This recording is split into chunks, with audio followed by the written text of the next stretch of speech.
Pre-season's been partially disrupted for the under 23s and under 18s people. I'm sure you all saw there's been a COVID outbreak and all of that. Wait, one sec. Will you cover Griffin's got found not doing anything wrong?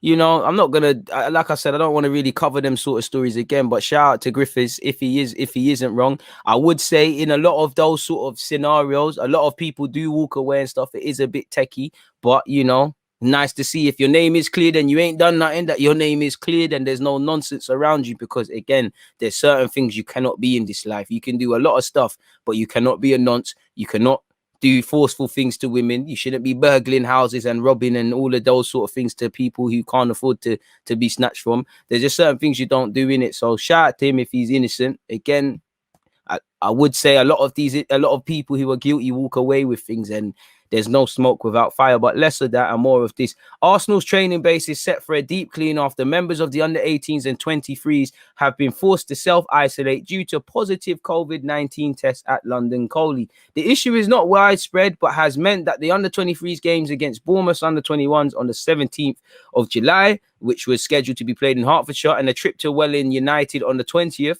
has been cancelled. Later games against Bromley and Bournemouth have been postponed.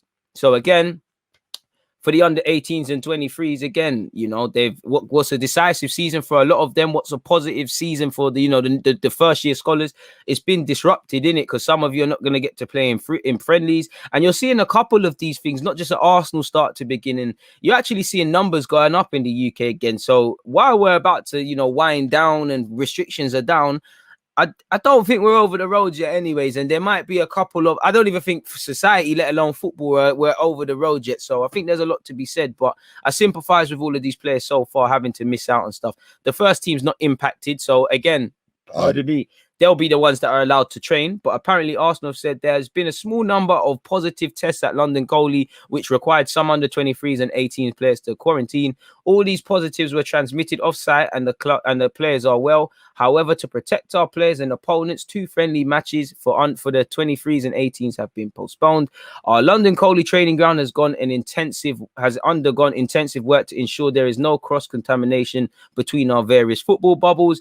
The men's first team are unaffected as they are currently in Scotland. The women's first team also continue to train as normal. So we're praying for everyone, and hopefully it's nothing more than obviously precautionary stuff. So it is what it is in that regards, man. Moving away from that, I don't know what's